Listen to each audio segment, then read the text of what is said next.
Do you like basketball? Basketball, no. I like, but I'm not good at. Yes, I'm not. Me too.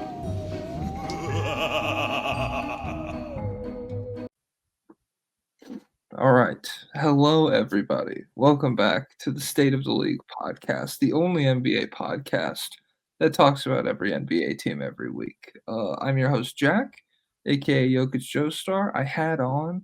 Oh, should I recommit to the bit? I was so frustrated about my mic problems that I took off my Robert mask because I was like pissed. I was like, this is making me mad, and I'm dressed up in a silly outfit right now. So I took it off in frustration. We're coming off technical difficulties, folks. Yeah. I'm recording live from my parents' house, so if I'm a little subdued, if I'm a little tranquilized, it's not because I'm not excited about this riveting Eastern Conference that we have to break down. Which low key, there are some interesting things going on here. It's just I respect my parents too much to be a buffoon, four rooms away or whatever I am from them. Yeah, I'm your host Jack, aka Jokic Joestar. With me, as always, the world famous Pablo Escobar. Pablo, how are you doing today on Halloween? We're recording live from Halloween night. I just finished watching Salem's Lot on HBO. I don't know if it's a Stephen King vampire movie, 2024. It's a new one. I think there's an old one. There's a new one. Yeah. It was okay. And last night I watched the Martha Stewart documentary. Now that's crazy. Martha Stewart is like Michael Jordan Kobe. Like she has that kind of mentality. She's a crazy person. Damn. Okay. I kind of like that. She cheated on her husband, and she's like, no, that doesn't count. she went to they were on vacation in Italy, and it was Easter, and so she wanted to go to a chapel, but her husband was Jewish, so he's like, I'm not coming. And then she went to the chapel and just made out with a dude at the chapel. And she's like, well, that's not cheating. And well, they brought up her husband cheating on her later, and he's like, well, she did it first. And they told her, they're like, well, he said you did it first. And she's like, I didn't do it first. And they're like, well, you mentioned the chapel thing. She's like, that wasn't infidel. That was just emotional. That was just a surge of emotions. And then she would go on to do something similar again later. And she's like, it wasn't cheating. It doesn't count. I like that. Okay. So how is that like LeBron Kobe or Jordan Kobe mentality to you? Well, she's like that. Well, they cheated too, right? Yeah. Well, I mean, Jordan. yeah. Okay. Jordan, I know from my middle school art teacher. Can't give any further information, but Jordan was definitely cheating. If you know, you know. Yeah. Kobe, of course. The court case confirms it. So yeah, they were cheaters too, but Martha Stewart was a perfectionist, and she was like, she's mean to everybody to try and get results. And she became a billionaire at one point. But she's just like ruthless into her employees and everything.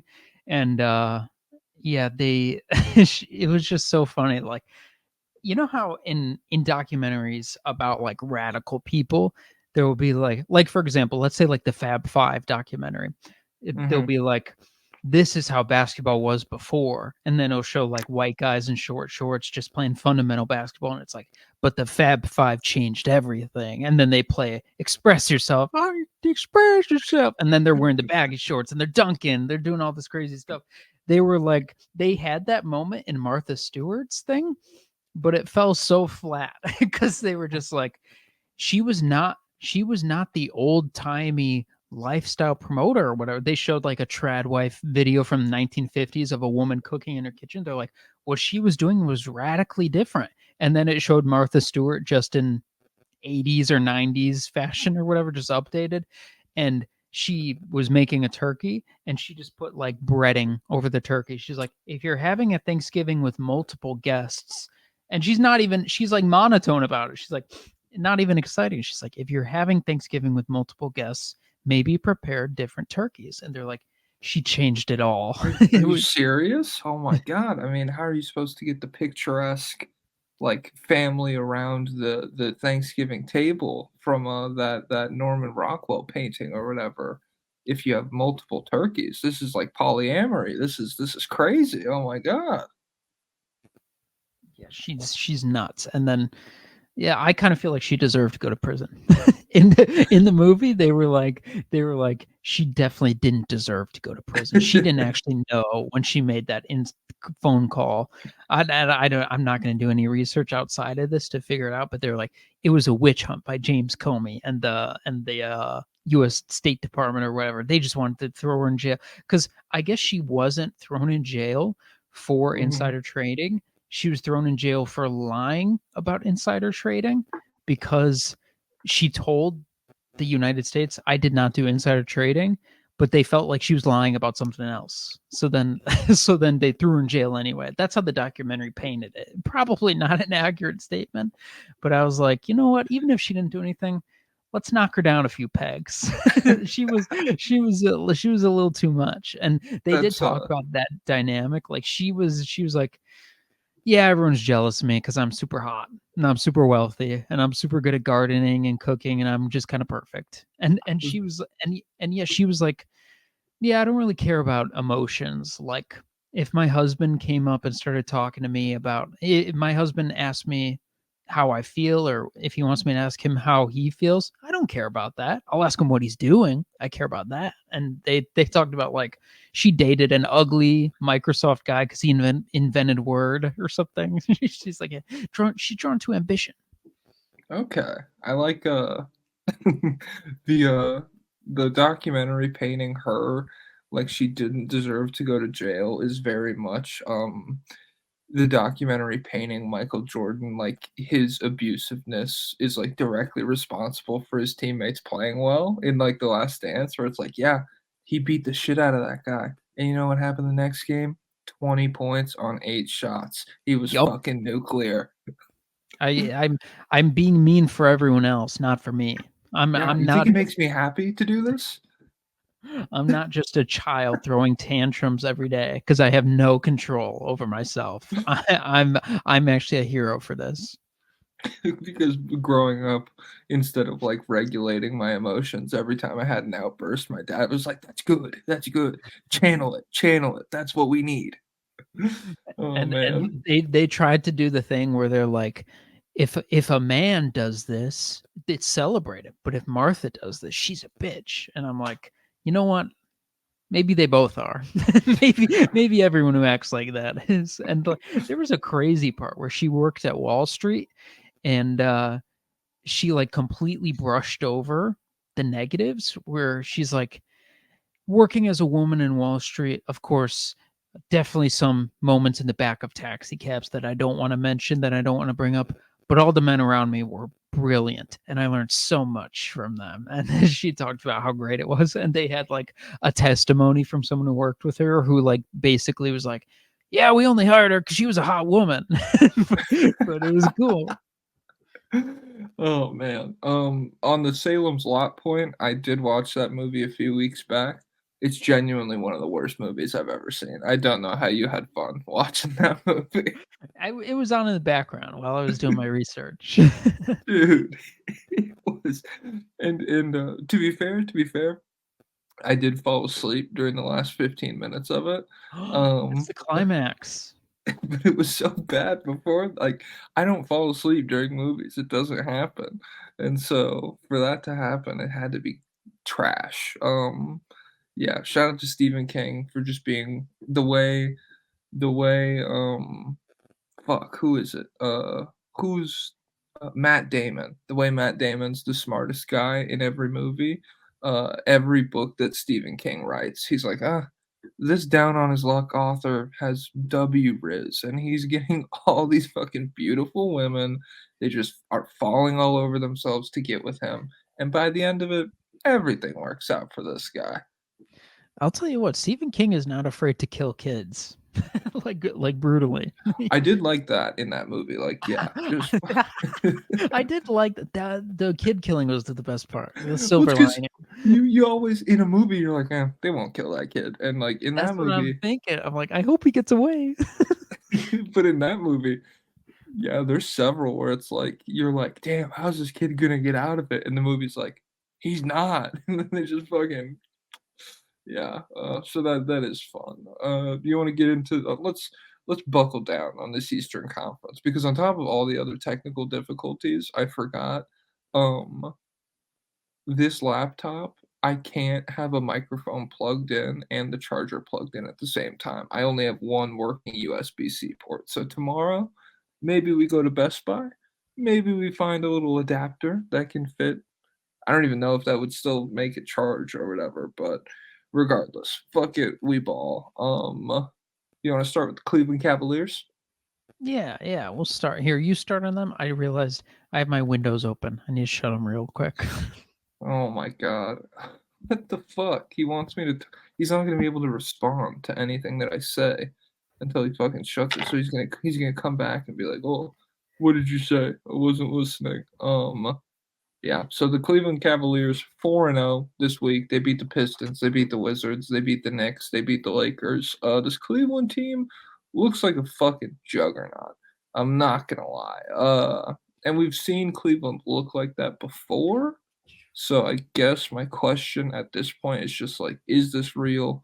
I want like 2 months of this. I want this to be their entire season, to be honest, because it seems like the second spot in the Eastern Conference is wide open given the lack of success. Oh, thanks. He's back. All right, my fucking yap can be directed at somebody now. I'm back I just just like the Cavs. Hey, he's back, just like the Caps, just like Dean Wade, baby. We're back. Oh my god. Yeah, I was just saying I hope like this is the season that they put it all together. Like this is legitimately just what this team is now. Because it feels like outside of the Celtics, like it's very possible that if the Cavs are good, they could get the 2 seed this year. Like that's not out of the realm of possibility given the lack of success that the Bucks have had, given how the Knicks I think the Knicks will like even out and they'll have some good wins. They just had like a pretty solid win over the Heat, but overall they're still kind of coming together whereas the Cavs have just like started off firing on all cylinders. And so yeah, I just really hope that this is like the reality of this team where they're phenomenal defensively every single night. I think they're ranked third in defense right now, fifth in like opponent field goal percentage, and then yeah, seventh best in opponent 3-point percentage. That's kind of to be expected when you're playing Mobley and Allen at the same time, just like a really high level defense. But then offensively, they've been insane too. Without Donovan Mitchell needing to score like huge volume on insane efficiency, Mitchell in this 5-0 stretch to open the season, he's only been 24 points and 5 assists on 61% true shooting. So it's not like he's playing poorly or anything, but in the previous stretches where we've seen the Cavs dominate, it's been based on like, okay, he's like 30 points per game, shooting insane on like pull up 3-pointers and shit, while getting downhill a ton. And that's not necessarily what this Cavs team has dominated with so far. It's been a very balanced offensive approach. What do you think about it? Yeah, they're playing unbelievable so far. They're the number one offense in the league, from NBA.com, even ahead of the Celtics by like 0.4, which is nuts. Yeah, number 4 defense by NBA.com, number 2 net rating. Everyone is playing well. They're core 4. They're all playing really well. Darius Garland is back. I Okay, already okay, slow down. He was Hey, I back was for a game. Hey, we were throwing dirt on the coffin. We were we were burying him. He might be back. Better than Kobe Uh, White? I mean, who's to say? well, let's not go. I actually threw for 5 games or whatever, maybe. But yeah, 18. He's averaging 18 and 6, 46% on high volume 3-point shooting, 64% true shooting. So Darius Garland is doing stuff. It is buoyed by a big game against the Knicks, but that's a big team. So It's true. yeah, And that was a close game too. That was a game where he walked them down, as the kids say. You know, they were down. I think the Cavs went into the fourth quarter of that game down 4 points, and he scored 15 on just insane efficiency. While the Knicks, I mean, they have good defenders. They were throwing everybody they really could at him, and he was. I mean, Mikal Bridges, geez Louise, he's not been the defensive stalwart everybody was kind of expecting, or I mean, maybe some people are fucking woke to him. Maybe the real Brooklyn heads out there knew what was coming, but yeah, Bridges couldn't do it, and Garland fucking cooked in that fourth quarter. It was a really fun watch.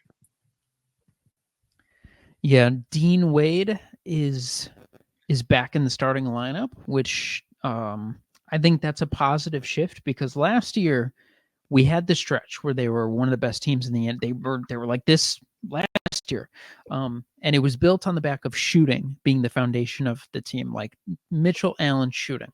And so then once everyone got healthy, they were like, well, then we got our Evan Mobley's back, Okoro starting. We're going to be a defense minded team, and it just didn't work out. It was just a little stagnant.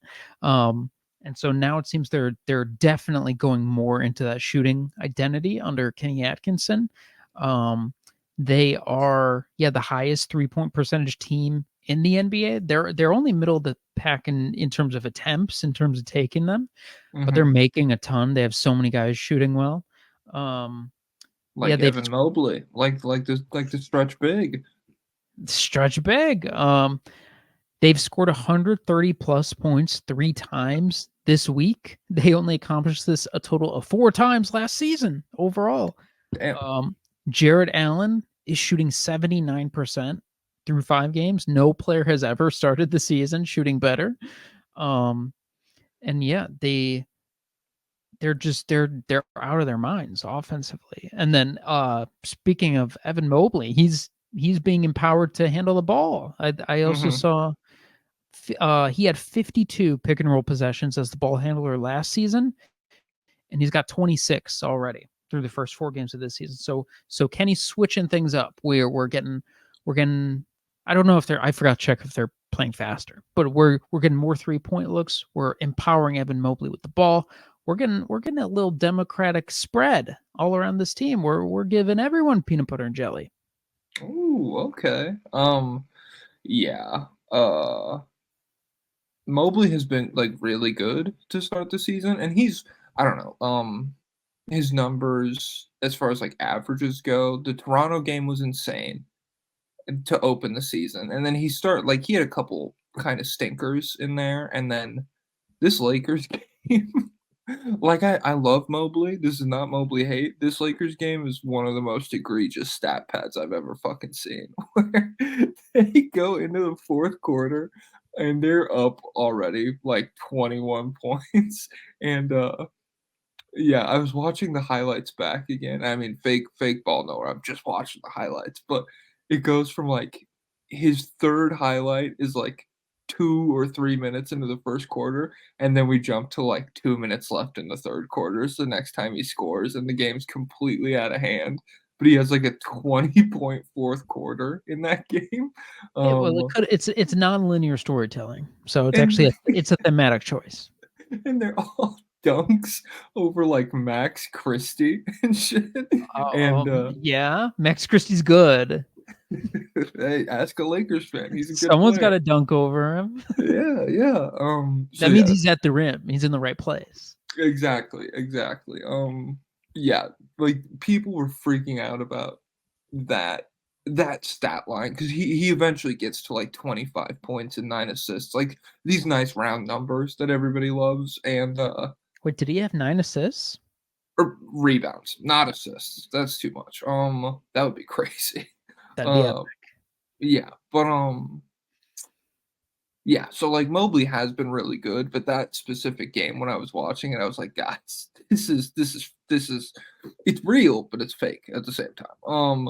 And then yeah, I also shouted out Jared Allen as well. 19 points, 12 rebounds, just the picture of consistency. And it is cool that they are like leaning into the shooting more because it's opening up a world where these two bigs can coexist, and that's not something I thought we'd see.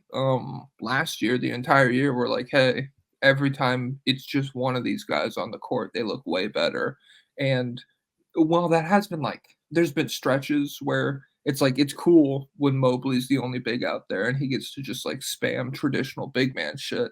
I think the fact that he's being pushed to become like an on-ball creator as well, that's not like bad for his development or anything. Like if that pans out, that's an insane kind of play. That's like I don't know. I won't say Giannis. That's too much. But like Derek 7 Lively, feet. maybe. Hey, there we go. If he could be Derek Lively, then we're cooking with gas. Yeah, my king Sam Merrill, he's not fully into form yet off the bench, but he's still elite. They got guys. They got Karis LeVert off the bench. Whoa. They got Isaac Okoro coming off the bench now. They got some depth. They got some dudes on this team. So we'll see. But ultimately, I am still gonna I'm gonna hold out my. I'm not gonna buy in fully yet until this happens closer to the end of the season because we got it in from like December to February last year, right? And so now Yeah. we got it in October, November. So Hmm. I'm just waiting on April. I'm waiting on April, May, June. Yeah. Post like a Halliburton run last year, I'm not buying shit until January for anything. I'm not. Chet looks so good. He does. He looks insane. I'm not buying it. I'm not doing anything until we've gotten like halfway through the season. Because it's just What I've about been the 10 players shooting more than 10 threes a game? on like 45% from three. Yeah, shout out to that. Shout out to Julius Randle. Like Is he up 60%. there? Should I He shout out his Jalen Green? Yeah, shout out Jalen Green. Although we'll get to him on the Patreon. His 36-point game, it looked a little more Devin Booker than Jalen Green. You know, like it was there was some interesting stuff going on there. But yeah, overall, it's early in the season. I just hope that this is the reality of the Cavs. I want this Cavs team to be good. I like all of their players. I think they're a really fun team when they're playing at a high level. And I haven't really thought of like wings wise, it would be tough for them to go at Boston, but two bigs. If Porzingis is hurt and Horford's ancient, maybe they can attack Boston in their own unique ways offensively. I still do feel like Garland's existence could be problematic in a playoff series against the Celtics, just because like Celtics have no weak point and you guys have this one guy to poke at. So I'm still they're not up there for me yet, but we'll see. Maybe what if they go 82-0? Maybe then I'll consider it. I would still be like, hey, Celtics. I mean, Derek White's insane. Oh my They god. weren't trying that hard. Joe That Mazzulla championship hangover. Joe Mazzulla made him lose a couple games to keep him humble. But they could have if they wanted to. You want to go Boston then? Yeah. Speaking of the Celtics, timestamp that. Timestamp Celtics. All right. I don't know. There's not nothing to get into here. They beat the They're Wizards. They still the beat the Celtics. Yeah. They beat the Wizards. Beat the Pistons. Beat the Bucks. But they lost. What? What the heck? The Nani? The Boston Celtics lost a freaking game. Yeah. And what's funny is it barely even feels like a loss. They make like a 20-point comeback. Tatum hits an insane 3-pointer to send it to overtime, and then Siakam just hits like a really good shot to win it for Indiana. But overall, it's ridiculous how like people say, "Oh, a 20-point lead is nothing in today's game." But even like Indiana was up 22 or whatever, and I was like, "Huh, the Pacers have a choke in them. They could do it if they really feel like it." So I just kept checking back in on the score, and I was like, "Oh, 17-point game. Oh, 12-point game with 3 minutes left. Okay, this is coming down to the wire a little bit." And yeah, so they couldn't quite pull it out, but good performances. And that's that's the game you talk about when you're like talking yourself into the Celtics losing a playoff series. You're like, well, when they have that game where the three doesn't quite go in or whatever, and things get a little clunkier, then maybe you could win. And it's like, okay, yeah, maybe, but it's still gonna be fucking ridiculously hard. Tatum is one of those guys who's shooting an obscene amount of 3-pointers. He's number 2 in the league behind Jalen Green. He's at let's see. Yeah, he's taking 12 attempts per game. I don't think has Steph Curry ever finished a season taking 12? I don't know. Maybe No, I don't think maybe like so. 2021 or something. But he's shooting 38%. So it's What law of averages. He was making 0 jumpers. Now he's making, hey, if I take a trillion, I'll make $1 billion at least. Can you see his last like 2 games on your screen at all? I feel because he was at like 44% from three the last time I looked, so I can't imagine. I don't think he was particularly good. Obviously, he was good in the fourth quarter, and he hit the game winner or the overtime thing against the Pacers, but I don't think he was really solid in the first half. And then I think they had a game before that where he was not like lights out from three the way he was for like the first 3 games of the year. But I don't Yeah. know. So he was 5 for 18 against the Pacers, 28%. And then he was 1 Classic. for 8 against Milwaukee the game before that. So it's Oh, dragging that's him what it was. down. Yeah. Yeah, because the Bucks game felt like a very it felt like when we were getting like Tatum MVP. Could Tatum win MVP for the first few games? And I'm like, I'm fine with that if he's playing at that level. But the Bucks game did feel like a return to form where it's like, Tatum missed everything, and it did not matter. Like, the Celtics just figured out a way to win anyways. It's actually nuts that he shot 18 3-pointers in this Indiana game and he got to the line 15 times still. This is nuts. Everyone out of nowhere, everyone's putting up James Harden numbers. What's going on? I don't know. There have been a lot of fouls lately. I'm not gonna lie.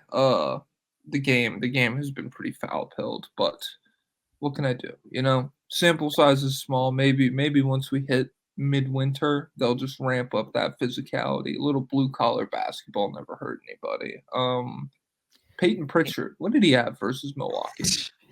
uh versus Milwaukee. Let me pull it up. But 28 points? he is another guy taking about 10 threes a game right now. And averaging and shooting like 46% on them. It's real. It's real. That's the whole It's season. I real. mean, that's just the offensive era that we live in. You got to get used to stuff like that.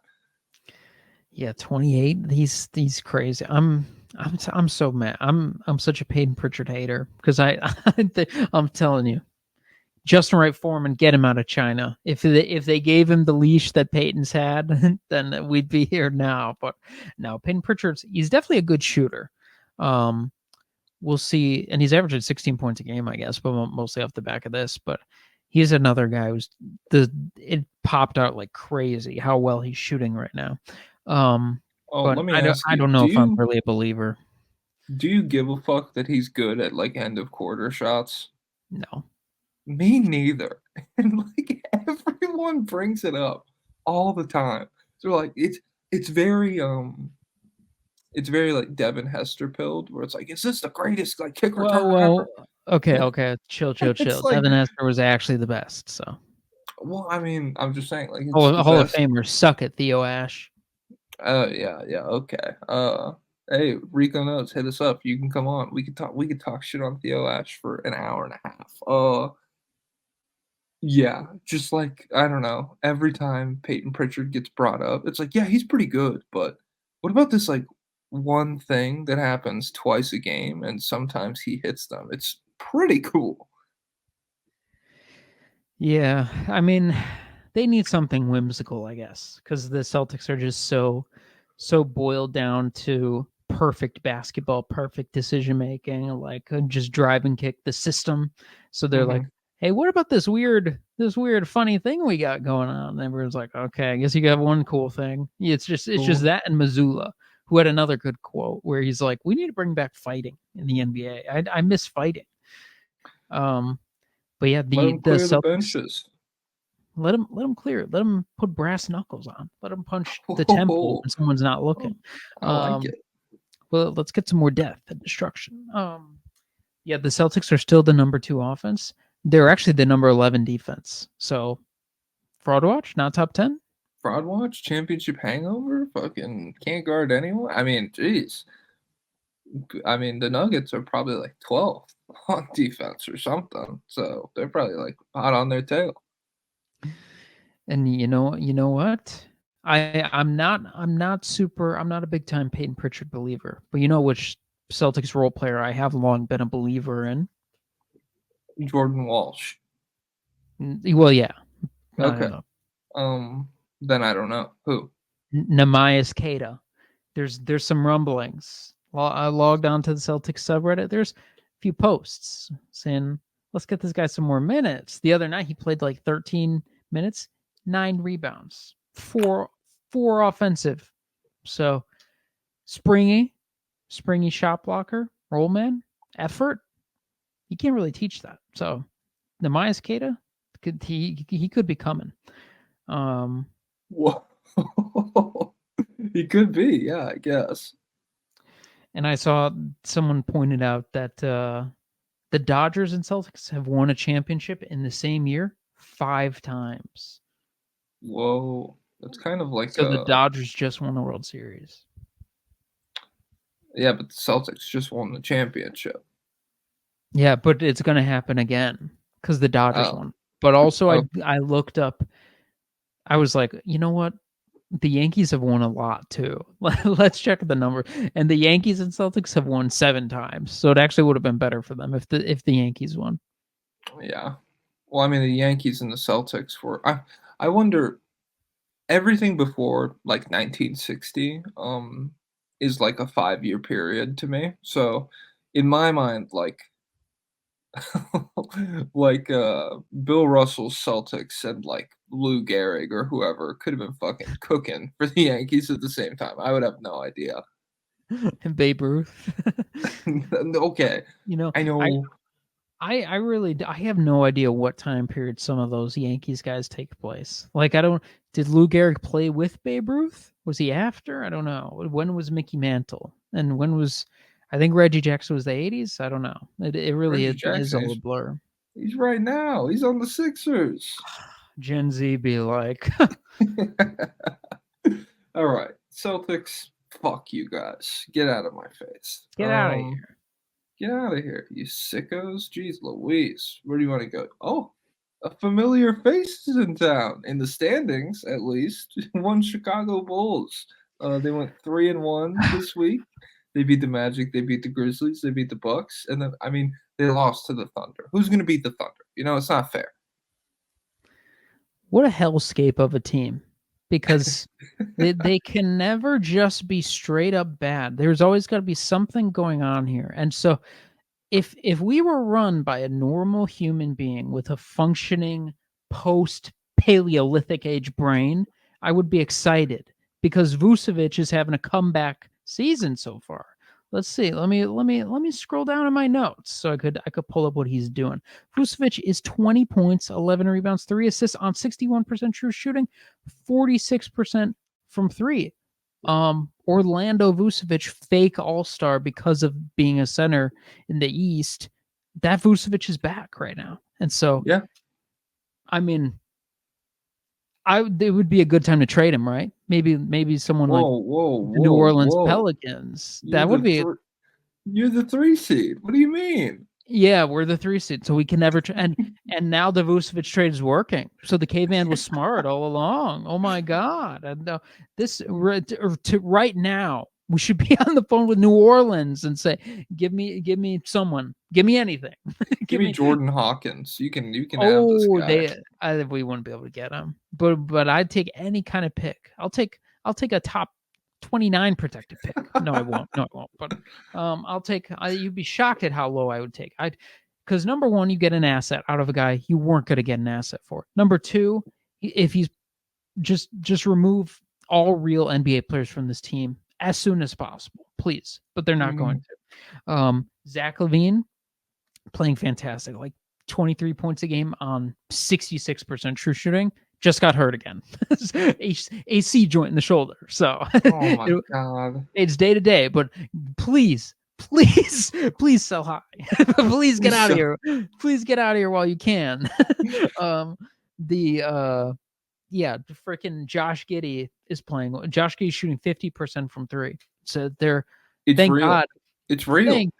Thank God we're not allowed to extend right now because oh my god, Max Maxim. We'd become Greece in the amount of debt we'd be in. I don't know if they're still in the deficit. Shout out Greece. Hey, shout out to a country going into debt.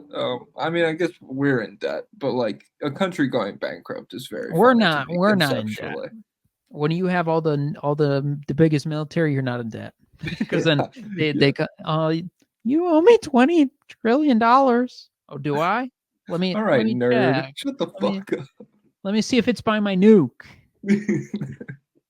Yeah, $20 trillion. You know what I spent all your 20 trillion on? More bullets and guns and bombs, actually. Genius. So watch out. But yeah, the Bulls they're going through a very clear identity shift. The departure of DeRozan means no more mid-range cooking. And so Billy Donovan's like, hey, let's just go fast up and down fast as possible. You And know what runs? Bulls. We're running with them. We're running with Yeah. them. The Bulls are number 1 in pace in the entire NBA. We're taking, I think, the third most 3-pointers. Yeah, we're taking the third most 3-pointers in the league. We're 7th in 3-point percentage because we actually do have a lot of shooters. I mean, the headlined by the Josh Giddey, the shooter. And so we are flying around everywhere. But somehow we are 28th in offense and 7th in defense. What is going on there? No Patrick way to Williams explain. effect. I swear to God, the offensive rating and defensive rating stuff is fake for the Bulls because there were times when under Jim Boylan, under the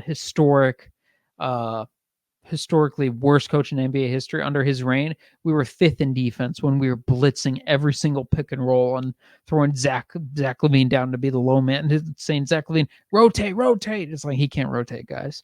This is just a bizarre, funky team, and we can never do anything right. So please just do something. Please just blow this. Please pull me out of my misery. Please. What's that? Is that Sabrina Carpenter song? Where it's like I would never sing Sabrina Carpenter. Hey. Everyone stream the Guts Tour documentary on Netflix. I saw your girl Gracie Abrams singing for My queen. singing for Kamala Harris. Listen, the blue wave, baby. We all have flaws. So great. And Gracie Abrams just so happens to be, yes, she sent like a pedophile coded Instagram story in back in the day.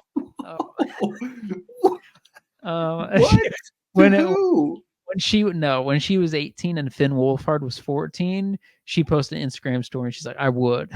So that was not her finest move. But I mean, what do you expect? What do you expect? She's a victim of growing up in LA with her idiot father who ruined Star Wars.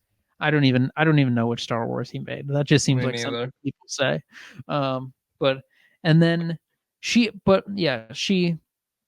She's talented. She makes good music. I know Twitter doesn't like it. What a shocker. And she just happens to cozy up to terrorists, which and we all have flaws. She likes hanging out with Taylor Swift and Kamala Harris. Yeah. I eat too much candy, huh? I got too much Coke Zero in my fridge. No one's perfect. No one's perfect. Yeah, except for the Bulls, I guess. I was gonna let you cook on him. LaVine, he's hooping. I didn't even know about that injury. There's no way they sell high on anyone. It would be the most out of character thing I've ever seen. We're really good. It really did feel to me like and I mean, I don't know. He's way like you were not gonna get anything, but like Andre Drummond walking for nothing instead of maybe like the worst second round pick imaginable, it did kind of feel like just that's what's going to happen with like everything this Bulls team has access to. Is it's like, okay, well, if I'm not going to get like a guy who's going to make me the best team in the league right now tomorrow, why would I give up this good player that's helping me win all of these 41 basketball games? This is crazy. And I need to stress something. Even if Josh Giddey shot 50% from 3 for the rest of the year and for the rest of time, and he averaged 30-30-30 on 100% shooting and played elite defense for the rest of the time, and he retired as the GOAT, the greatest of all time, and he kills everyone on Twitter who posted a meme of him, then It was, I don't care. It's still a bad trade. He was still 0 value. We didn't have to give up Alex Caruso for him.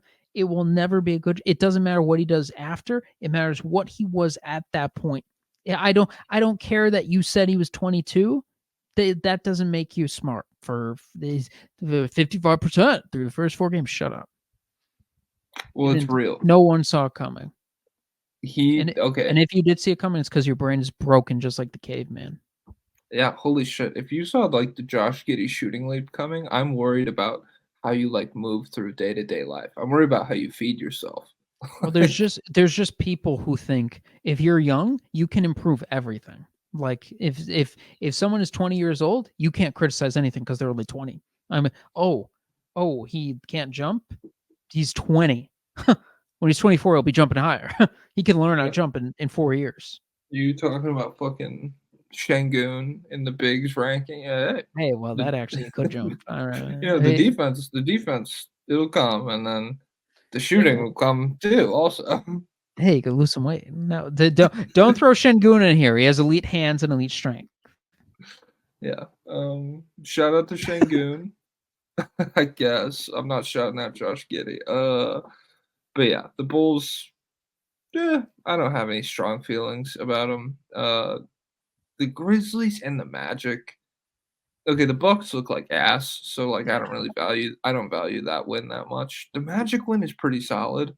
And then the Grizzlies, I just have no idea how to feel about. Well, we shouldn't have won the Magic game. The rules, they were like, why even continue the game? Like, did you see Pablo's game winner that didn't count? Well, yeah, but the ball was still in his hands when the buzzer went off. Whatever. Count it. Because like count it. Give me the L. I do think it's stupid that it's like there has to be this amount of time on the clock, otherwise nothing can happen. But like if you replay me the shit and the red light's on while it's in his hand, I'm like, okay, well that's cut and dry. But yeah, Pablo's shot was cool and it didn't count, and that's why he's a fucking stat padding loser. Italiaphobia is why it didn't count. Okay, good. Let's keep it going. That's what I say. More. That's amore. That's what we need. Oh, get it out of here. Also, it should be pointed out, Zach LaVine's efficiency boost comes on the heels of him playing off ball more. Like he's actually moving, he's actually cutting, because of Josh Giddey. And you could be like, well, Josh Giddey's such a good passer that he's like, I'm confident enough to know that he'll find me.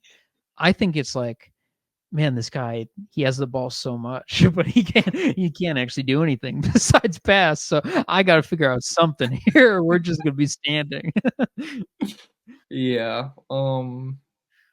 Shout out to play finishers. That's important for making a someone who, if I was being extremely nice, is primarily a playmaker. Yeah, they need those finishers to hit the shots. Otherwise, shit doesn't look quite as good. LaVine for MPJ? I'll blow my shit smooth off. Don't say that again. He's better. He's better now. Oh my god. Well, we're saving MPJ because Giannis is going to force his way out of Milwaukee, and we need that contract to be able to make things work, you know? Hey, does anyone know who MPJ is voting for? I'd like to see. I want to hear his take. I saw Jake Paul posted an 18-minute video on Twitter. I want MPJ to do the same. Oh, please. Oh my god. That's just what we need right now. Give Michael Porter Jr. a microphone. It's like that's like ask him about sex work. That's like taking Zion's like nutritional trainer away or something. Like that's like asking Zion about Naruto. Shikamaru 8th? Oh my god. Oh my god. He has no aura understanding. All right. Fuck out of my face. Chicago, quote unquote. Who are we getting into next? Bulls. Oh, the Magic. Hey, 2-2 this week. They beat the Pacers. They beat the Nets. They lost to the Bulls. They lost to the Grizzlies. Pablo, 50-point game. None of the bad games matter. That's what I say. And then he also just got diagnosed with a torn adductor, I think. Torn right oblique. Okay, that's what it was. Yeah, he will be Well, he'll be reevaluated in 4 to 6 weeks, but you know what that timeline is, right? He's sidelined indefinitely. So guys, don't worry. He might be back tomorrow or the day after. Or the day after. Yeah. Yeah, I saw someone like I've been hearing rumblings. 4 days is what we're looking for. Okay. I can't expose my sources, but yeah. So the 50-point game. Who the fuck was that against? That was against the Pacers, I believe. Yeah, I think so. Yeah, 37 points in the first half to go along with like 7 assists and he was insane. It was a really good first half. Second half, you know, kind of cooled off a little bit. The aggression wasn't quite there. I'm not gonna shit on a 50-point game or anything. And they won. That's all that matters, really. He But really is that kind of player. Like there's always a drastic swing in either direction for him from half to half. Like you'll check the box score and the first half will be 4 of 18. And it'll be like, this guy's a disaster. And then he'll finish the game like 19 of 30. And it's like, oh Jesus Christ, he popped off. He's always taking one half off and then going crazy. yeah. But I saw some people point out, and I haven't gone back and rewatched it, but some people were like, he's fucking gassed in the second half because scoring 37 points and a half is so hard that you're tired by the end of it That's all. why he takes all the jumpers, because it's just hard moving around 6'10", 250. It's Yeah, hard come on, dude. hard lugging that around. Plus all the pasta on your belly. Exactly. Yeah. So out 4 to 6 weeks, they were already a pretty like hit or miss team for me, where it just felt like they were getting off to a start. I mean, KCP. Hey, Fraud watch? Are who you really up? sold high, You're you up. know? Hey, hey. Oh, you want him in Denver so he could miss shots too? You shoot it. Yeah. What is he, like 18% from three or something? I legit think it's 10% right now. Well, I just saw that on Twitter, so that's what I say. When I say I think, it means I saw someone else say it. I just repeat things on here. That's all it is. But Yeah. So parrots repeat, and they can live up to 70 years, I think. yeah, parrots. I mean, how many more iconic pirate friends are there? Really? There's Yar. Chopper, and then beyond that, I have no idea. Like it's just parrots, really. Yarg. Yarg. So Franz was sick for the last 2 games, it looks like. He only played 10 minutes in the game, against the Pacers, and then in their last game against the Bulls, he played 22 minutes, but he looked like shit, like he was moving around really poorly. So I'm not holding either of those 2 games against him, and it's also because I like him and I want his numbers to look good, so those 2 games. Food poisoning steigen. Yeah, he ate German for food poisoning. He ate Italian food, and Germans, when they eat Italian food, there's like a famous like battle reenacted in their stomach. I'm sure Germany and Italy have had like crazy like medieval battles before or some shit. I know they were on the same side that one time, but Yeah, they were boys. yeah, that was crazy. Crazy times, man. Yeah. So I hope if Franz is really like that, then 4 to 6 weeks without Paolo, maybe you can, like, survive. I don't expect them to be, like, a 500 basketball team during that stretch. If they were, that's sick, that's dope, and that would be, like, a really high-level stretch from Franz, or maybe, like, Jalen Suggs picks it up a lot as well. But overall, it's just a big hit. They'll still be fine defensively, it's just they were already like he is their entire offensive engine for the most part, and so to lose that is very brutal. Well, their offense is doing better this season, 15th. So we're up. We took a big jump. And they're still like the 5th ranked defense. So just got to get that offense top 10. But you know what Jalen Suggs is shooting from 3? What? 40%, over 40% on 8 attempts a game. Whoa, 16 points overall. He's got crazy. What did I write down? Yeah, on 64% true shooting. So Franz is also 18-4-3 on 64%. So they're coming through. Everyone's growing up a little bit. Everyone's developing. And yeah, so they've turned it up from 3-point as well. They have the 6th most attempts in the league. They're still not making them that much. they're 19th in 3-point percentage.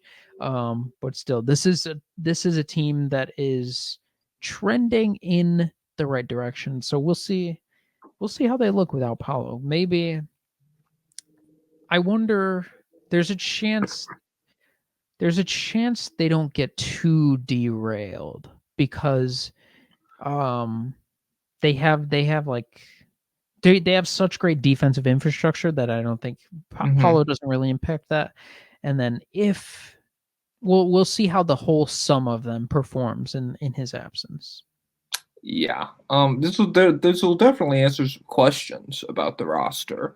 But I don't know. I'm not going to hold my breath on them like maintaining a super high. What are they? The 4 seed right now?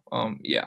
I don't know if that'll be the same the next time Pablo plays NBA basketball. I just wanted to shout out Anthony Black as well. He's looked really good in a couple of games. So He looked really good in the Pacers game. I think that was the one where Franz couldn't close it out, and so they leaned on Anthony Black. He played the whole fourth quarter, scored 8 points on 2 of 3 from 3-point range. Crazy like defender already. Just fucking everywhere. And he's really progressing as an offensive guy as well. So just wanted to name drop him a little bit. Fantastic passer. Better passer than Pablo.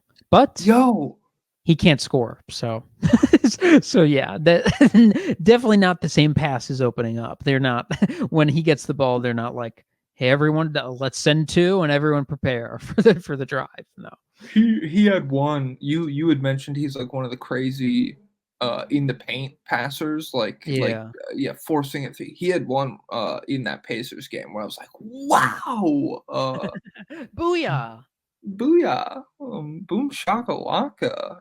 But yeah, just shout out Anthony Black. Hope the Magic do fine, but I don't know if that's gonna happen. Get the fuck out of my face. My computer, 65% battery right now. So that's the timeline we're operating with. And I don't know. I'm scared. I'm scared it's just gonna fucking at like 40. It has a tendency to do that. So fuck it, we ball. Let's talk about the Knicks. The Knicks 2-2 this week. They beat the Heat. They beat the Pacers. They lost to the Celtics. They lost to the Cavs. Do you have any thoughts about it? Hold on. Here, you go first. All right. I did rewatch Darius Garland versus the Knicks, and I honed in on the fourth quarter, and that's when he cooked the shit out of them.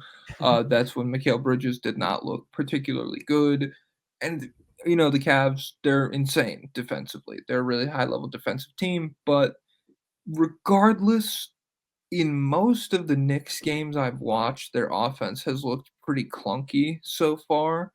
It doesn't necessarily feel like every possession is like working towards or ending in a super high quality shot. And even I would go so far as to say like they're like passing up high quality shots in pursuit of like the perfect look. You see that a lot with like OG Anunoby. He's been pump faking like crazy every time I've watched him, and I don't know if like that's a habit that's pursued him through all of last year as well. But like he's pump faking himself off the 3-point line for like an open mid range shot when he could just like take that 3. And I think in the Heat game, you did kind of see like a game where their offense clicks the way you would expect it to. They shoot 45% from 3 on 40 attempts against the Heat. And that includes Cat going for 44 points and 13 rebounds on 80% true shooting. Bam, you're on fraud watch. But yeah, they're shooting the 6th fewest 3-point attempts in the league right now, and I would expect that to go up. It just does not make a ton of sense to me to have Cat, to have OG, to have Bridges, and Brunson, who was like a really high-level 3-point shooter last year as well, who I don't think has gotten off to a crazy start. I didn't write his numbers down, but it doesn't feel like he's been routinely putting up 30 or anything. Yeah, overall, the path forward for this to become like a good offensive team, it's there. I'm not gonna act like they're completely fucked or anything. It's just weird that it's taken this long to be like, hey, this could be like a 3-point volume team. Like we're good at this. We have a lot of guys who could shoot. So right now they're the third best offense in the league. So it's another weird Hey, team. hey, I'm eye Another testing it. So, that's on me. Well, I mean, sometimes the stats lie, like about the Bulls and their top 10 Okay. defense. And then they are the 24th ranked defense in the league. So, oof. Maybe people are accidentally switching the Bulls and the Knicks, their statistics. So Okay, all right. that could be the angle going on here. But yeah, the Mikal Bridges, the demise of Mikal Bridges, exaggerated a little bit. It's pretty good. Probably, yeah. The the 3-point shooting hitch, goddamn, are there more is there a more, like, representative story for how desperate everyone is for something to talk about at the beginning of the NBA season than, like, the first half of Celtics Knicks with Mikal Bridges, where it's like, "Oh my god. This guy's fucking washed. I can't believe they did this. Oh my god." And then since I then, was actually worried. It didn't look good. no, it was ugly and it looked weird. And the quote where he was like, "I've changed it every year. I'm just looking to get good at shooting." And I'm like, dude, stop. You were already good a while back. That quote was like a little concerning, but I don't know. I'm never going to assume. Yeah. The first half of the first game, getting that much was, it was Well, a he bit was much bad for in my taste. preseason too, right? Yeah, Oh, I think so. I'm watching ESPN. Most career 5x5 games in NBA history. Hakeem with 6 is number 1. Kirilenko with 3 is number 2, and Wemby with 2 is number 3. Whoa, that's crazy. He had 2 5x5s in his first fucking season? Did he just get a 5x5? Is that why they brought the Oh, graphic up? that might be it, actually. That would make sense. He was cooking against, the Jazz. Let me pull this up. And I think Bryce went 2 for 3 in 15 minutes, so it's Yeah, hyper efficient. 25 points, 9 rebounds, 7 assists, 5 steals, 5 blocks Oh, for, Bryce or Wemby? uh, Wemby, believe it or not. Oh, okay.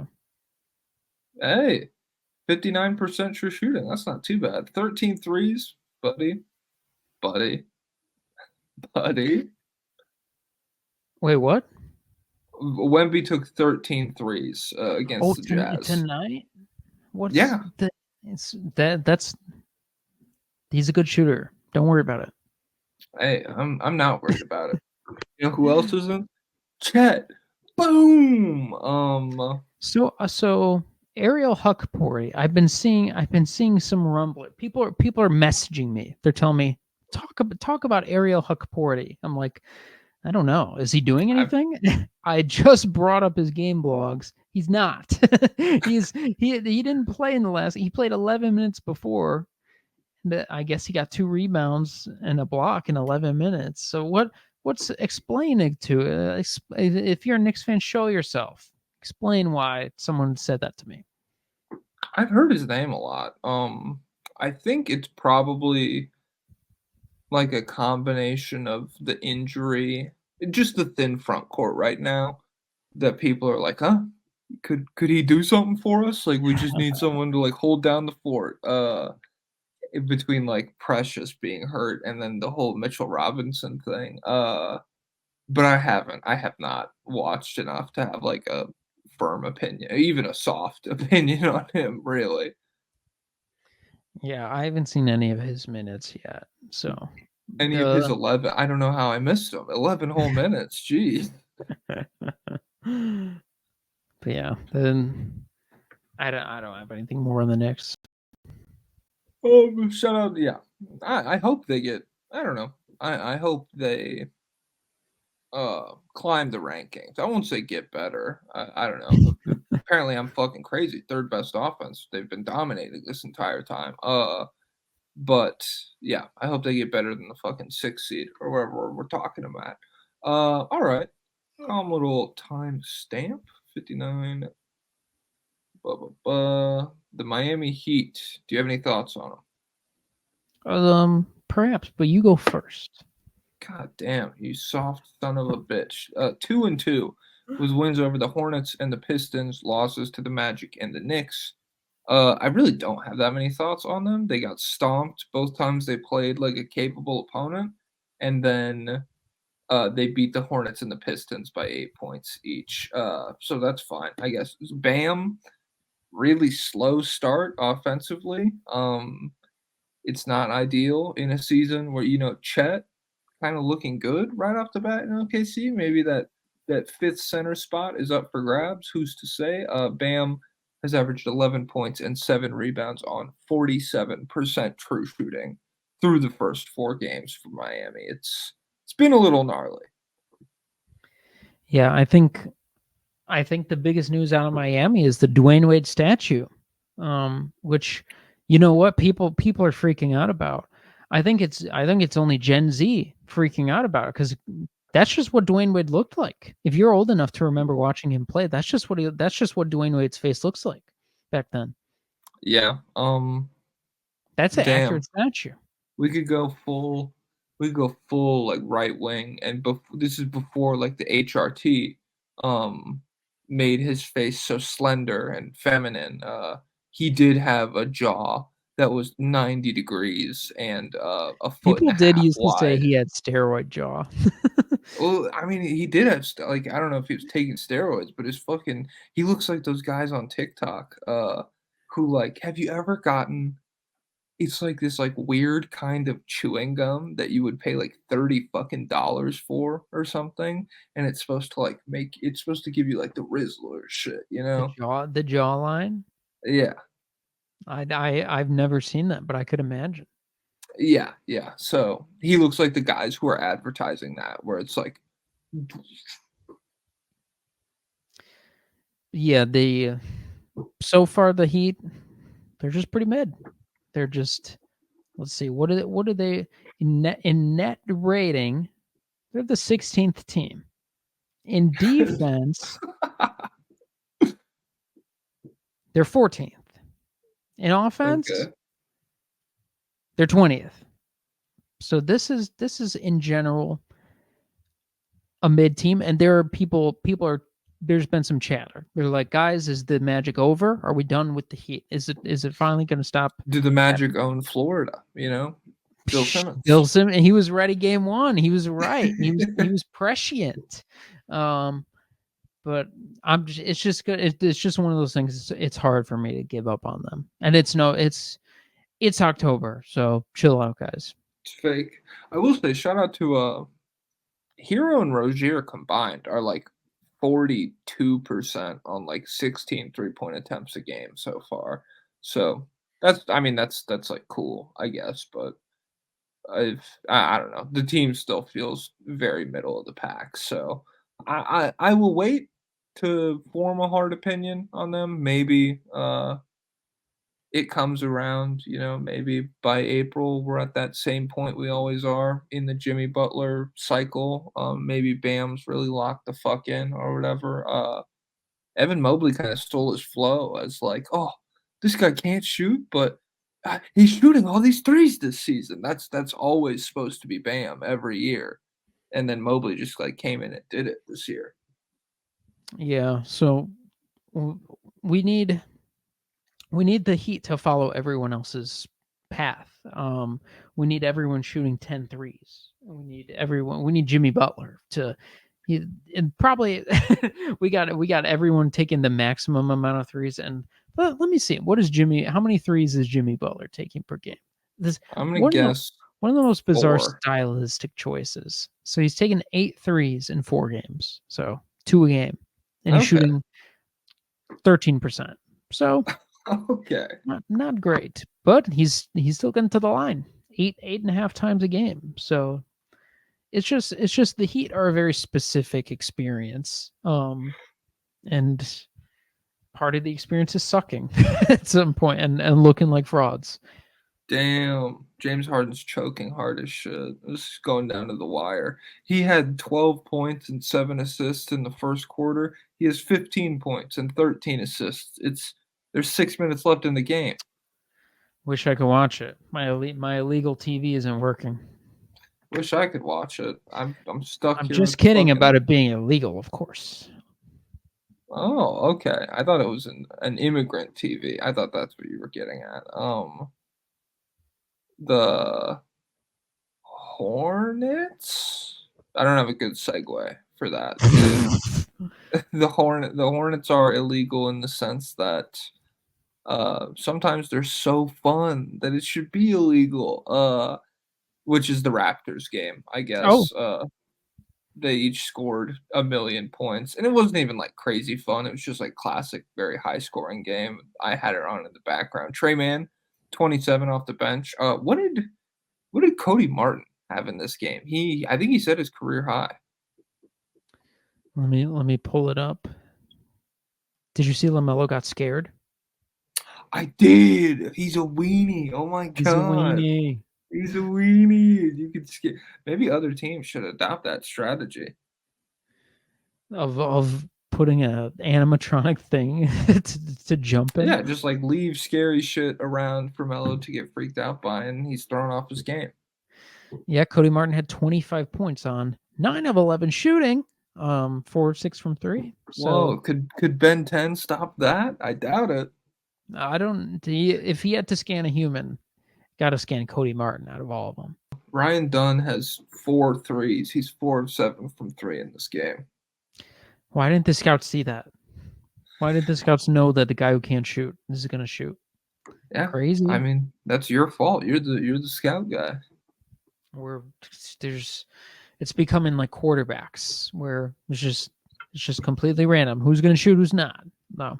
But you know who could shoot? It's the Charlotte Hornets. It's LaMelo Ball and the Charlotte Hornets. Another one of these psychopaths. 12 attempts per game, 40% from 3. 29, 6 and 7 so far. The Charlotte Hornets team is a top 5 offense. When's the last time that happened? I don't know.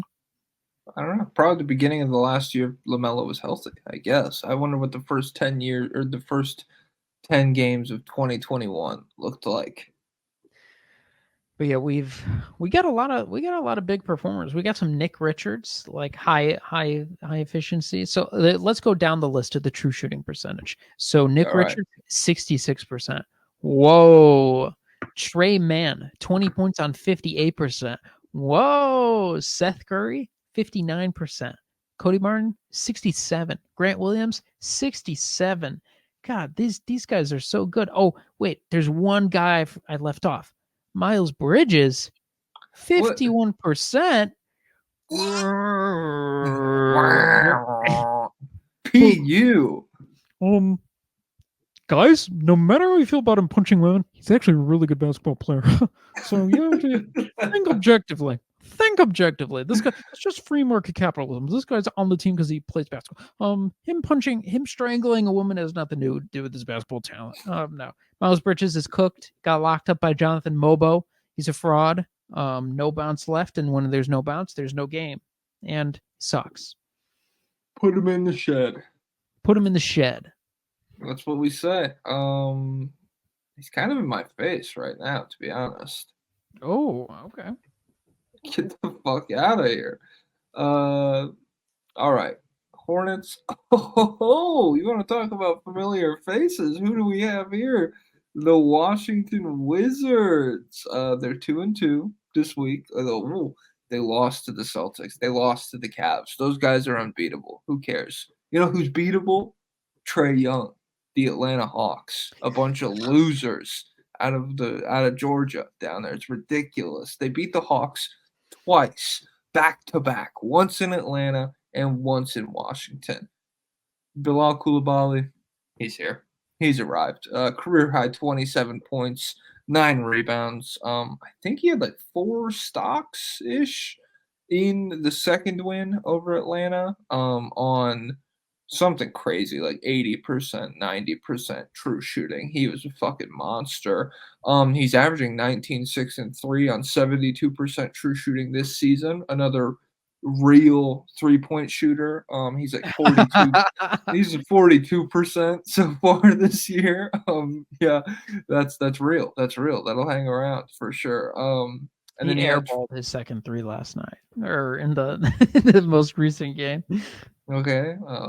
Had Trey Young in a The fuck? fucking had Trey Young in a fucking box like 72 hours ago. It feels like had Trey Young literally fucking begging for his life, tapping out. Trey Young was just hired from the flight. The fuck?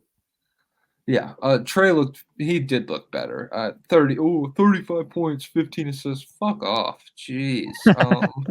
But yeah, honestly, all the Wizards young guys in a rookie class that's being unanimously panned. I saw like 6 tweets today. It's like I didn't realize how fucking garbage these guys were. Jesus.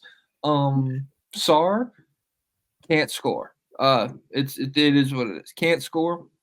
Good defender. It's cool. It's fun to watch. Bub Carrington, I think, is leading rookies in scoring on pretty solid efficiency.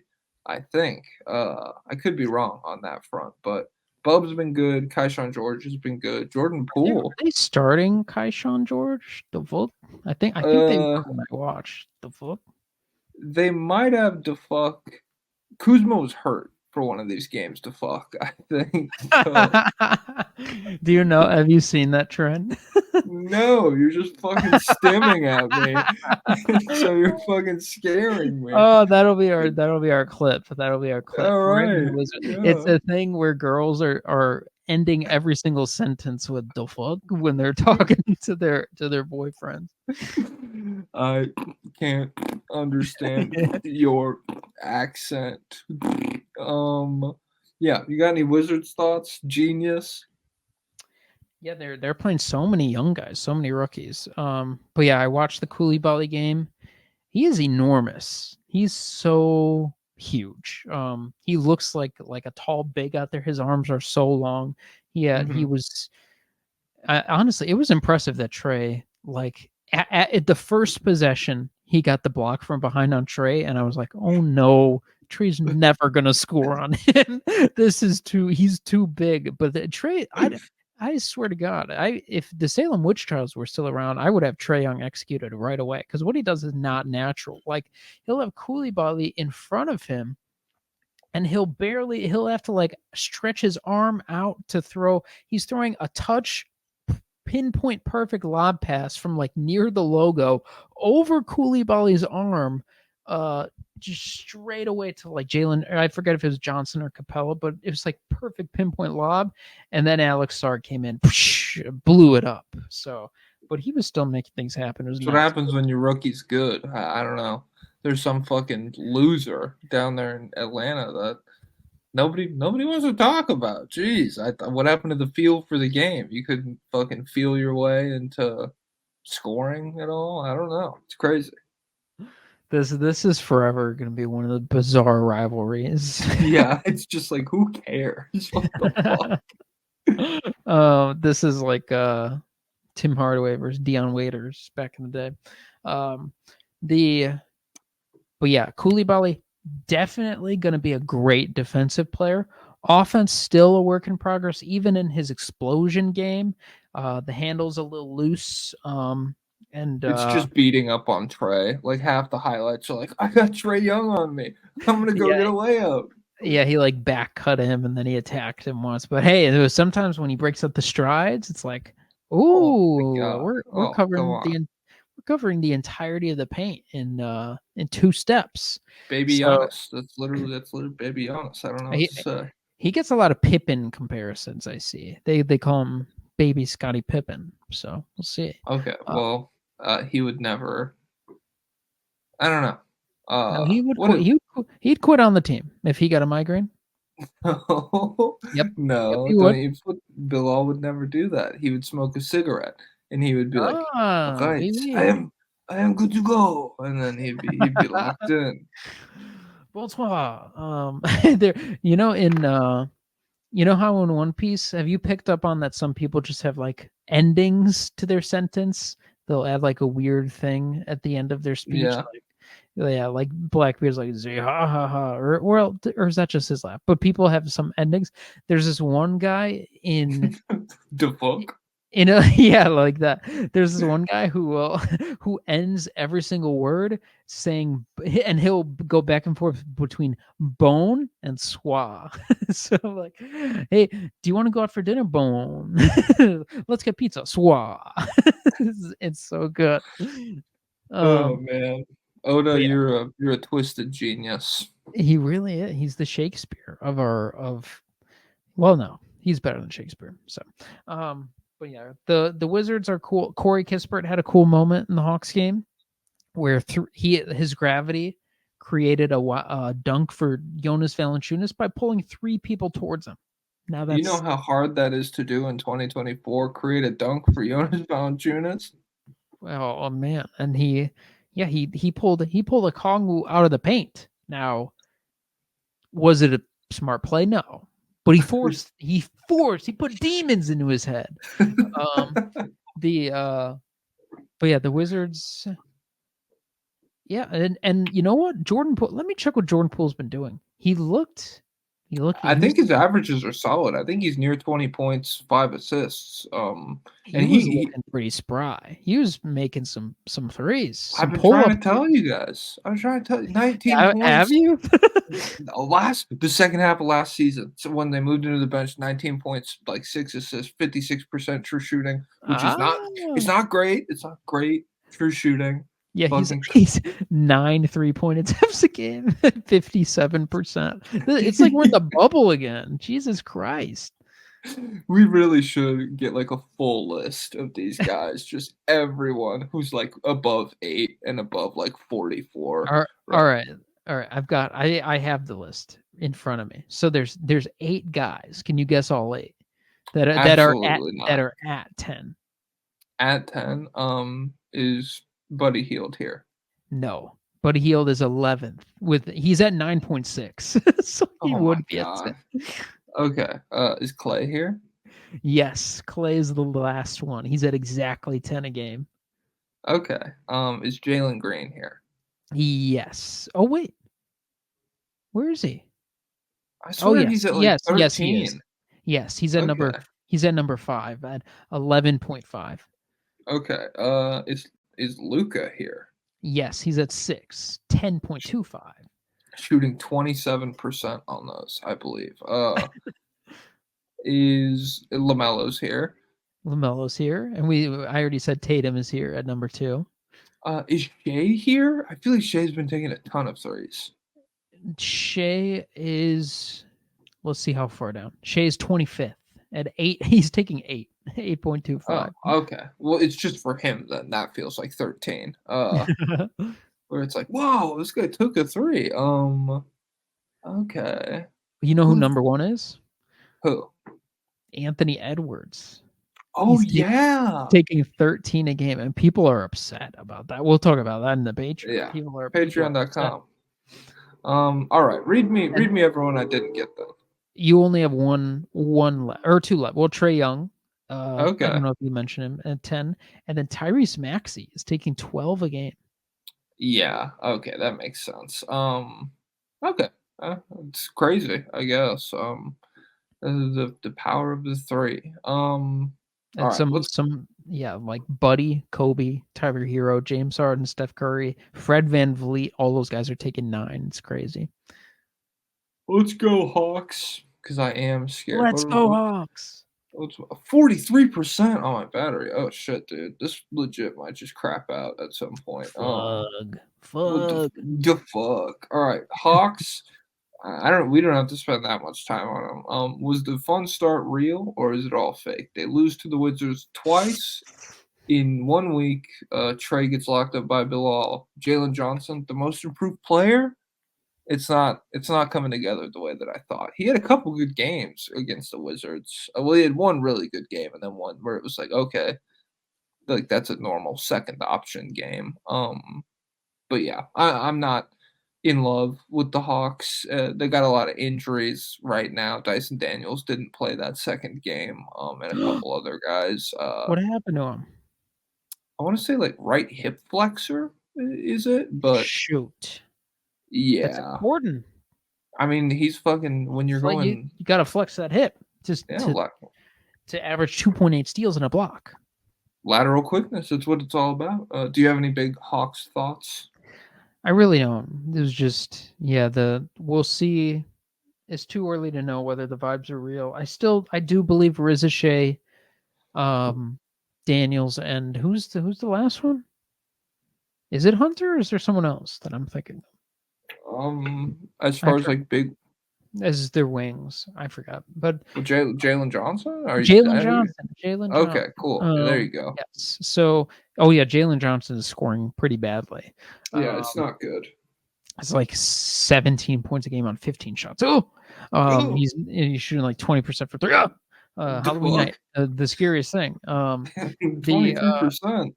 Yeah, Jordan year.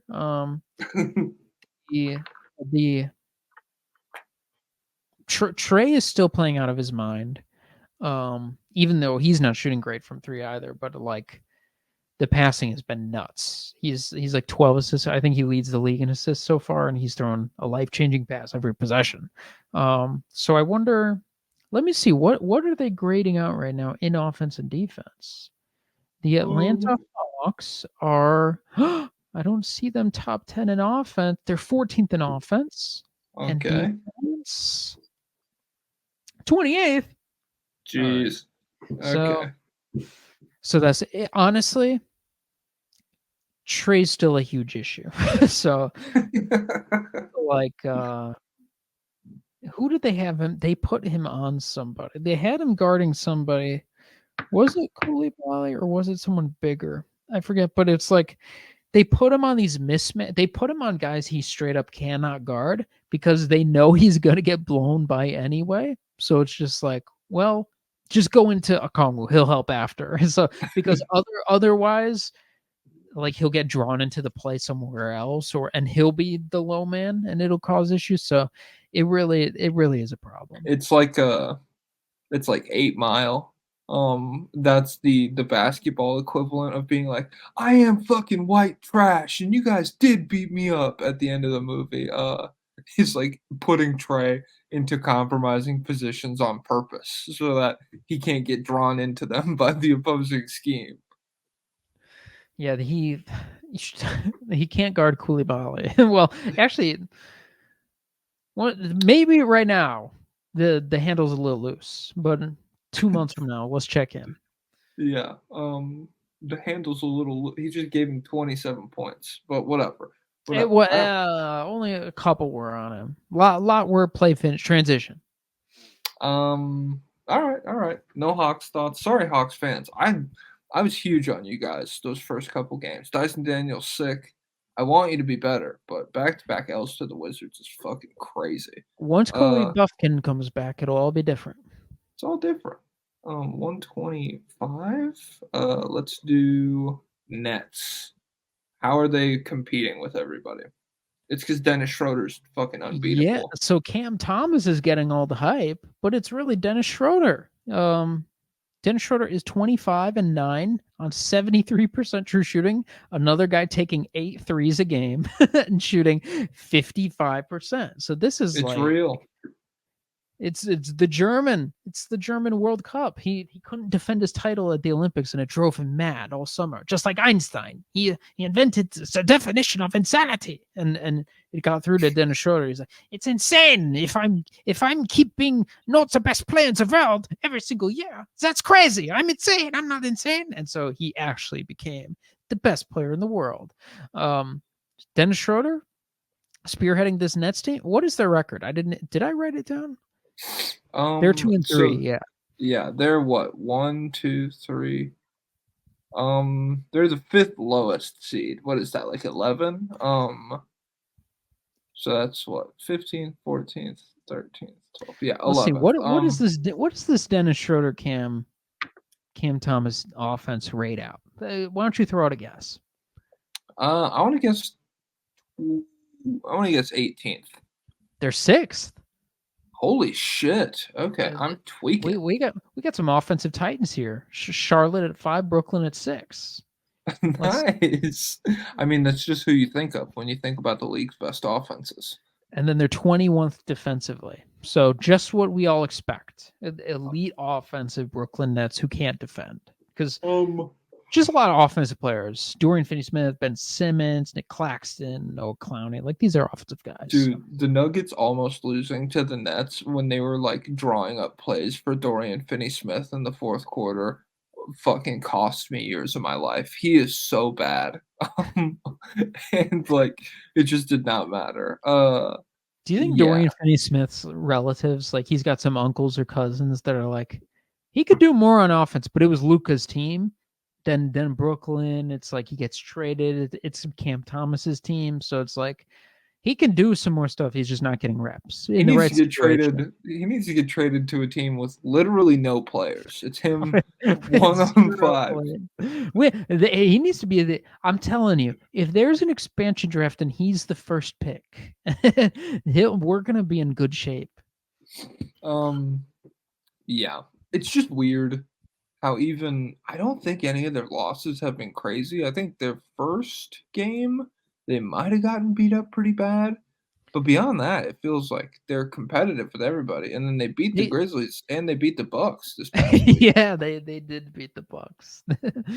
The Bucks, God, the Bucks, man. Hey, the Bucks are right below them. Nets, I don't know how to feel about you guys. That's the short and long of it. I do want to talk about the fucking Bucks before my computer explodes. Ben Simmons on permanent back-to-back, or he can't play back-to-backs, I think.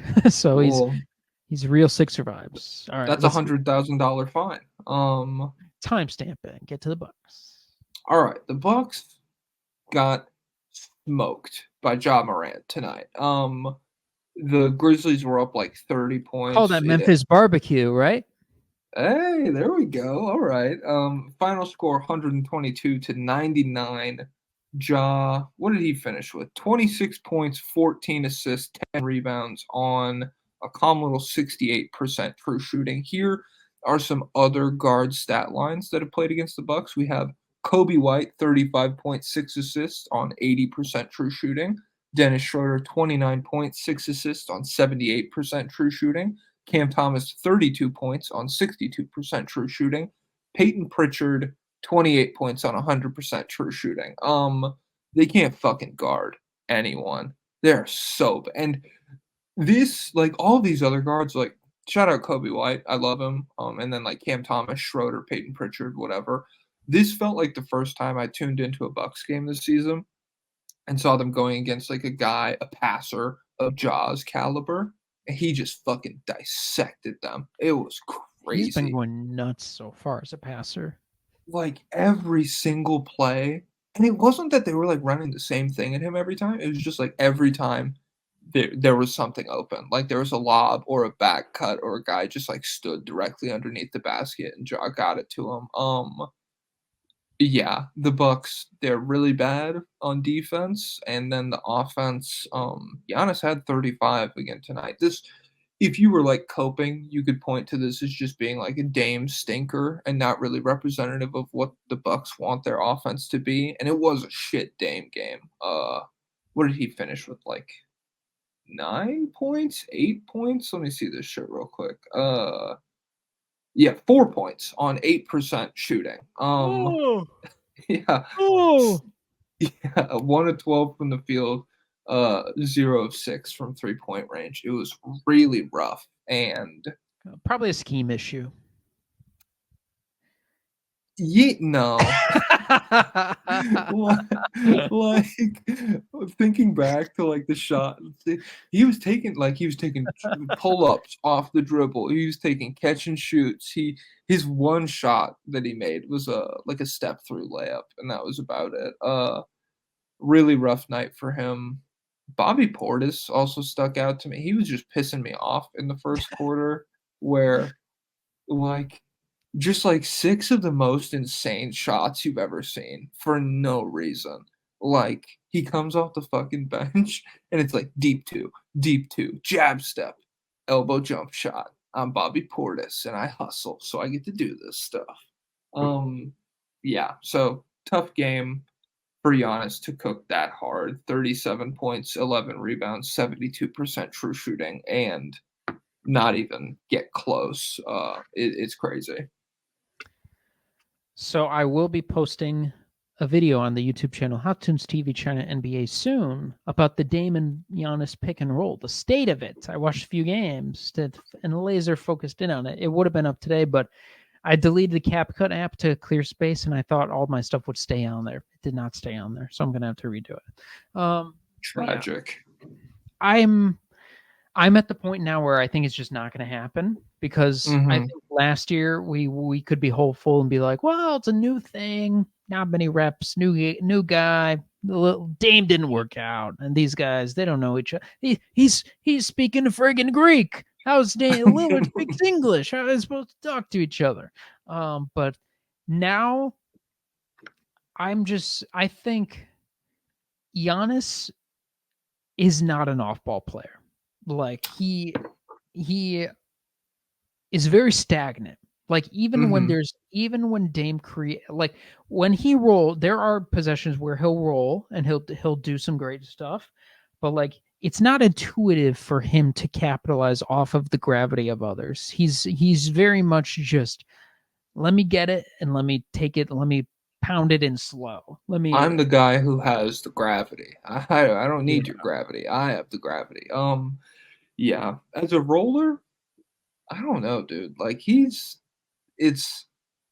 several times tonight he doesn't really like bring his momentum all the way through when he runs the pick and roll with Dame. Like he'll catch it and it'll be like in a weird mid range area, and he'll be like, "Damn, maybe I should shoot this," and you just stop for whatever reason.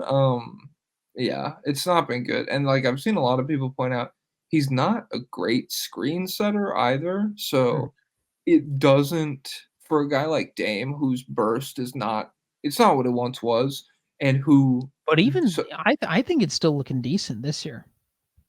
yeah, but like if I mean when he runs it with Brook Lopez, who's like a great screen setter, those I mean I think by points per possession or whatever, Dame is one of the best pick and roll ball handlers in the league so far. I could be wrong on that, but like I feel like I was combing through it the other day and he was shockingly high. And when you see him run it with Brook Lopez, like he's still good at all that stuff.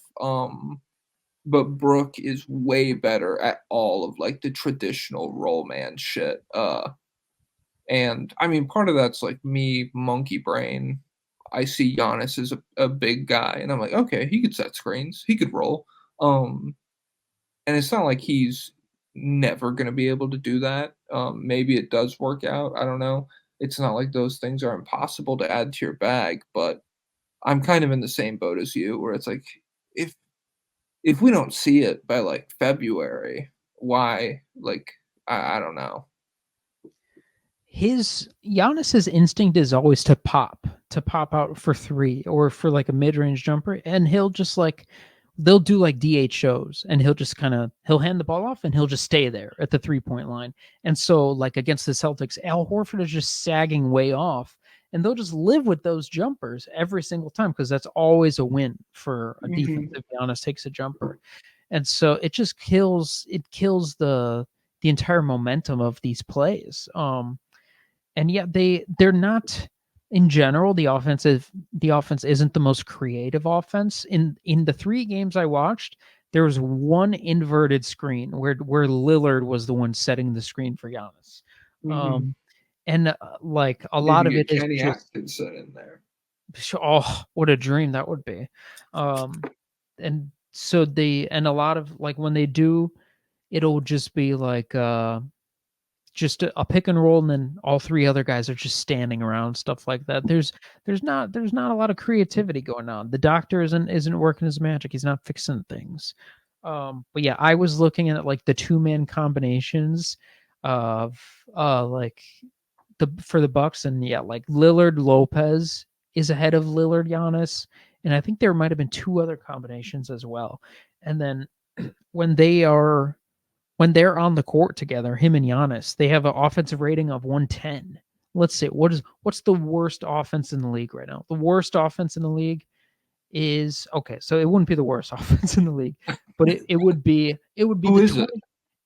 the worst offense is the Utah Jazz because Will Fraudy isn't playing Bryce Sensabaugh. Okay.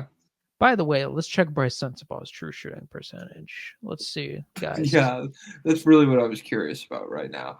God fucking damn it. I did not mean to derail you just because the Jazz are the worst offense in the league. It's 57% true shooting, so that's fine. But 42% from three on 3 attempts per game. So that's actually nuts that he's not playing him. But Yeah. so the Bucks offense overall is pretty it's 19th, and so it would only drop to 20th with the Giannis and Dame lineups. But still, they're just mid.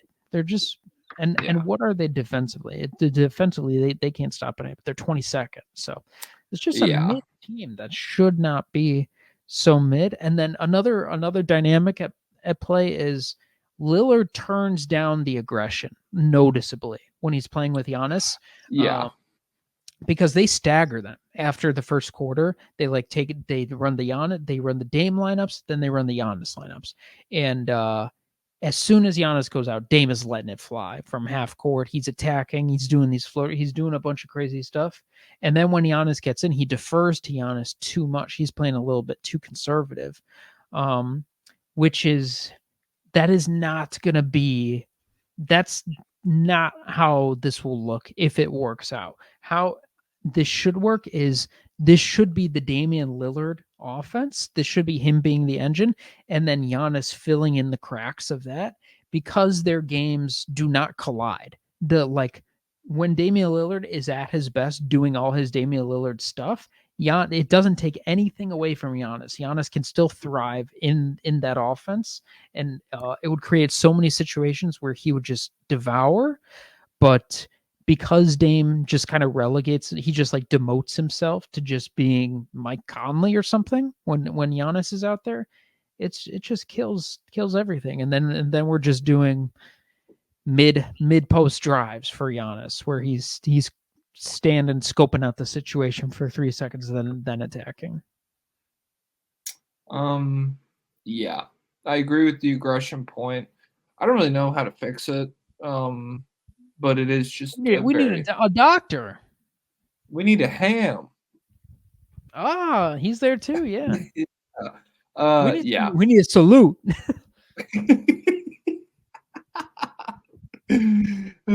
Go at them dudes. Salute.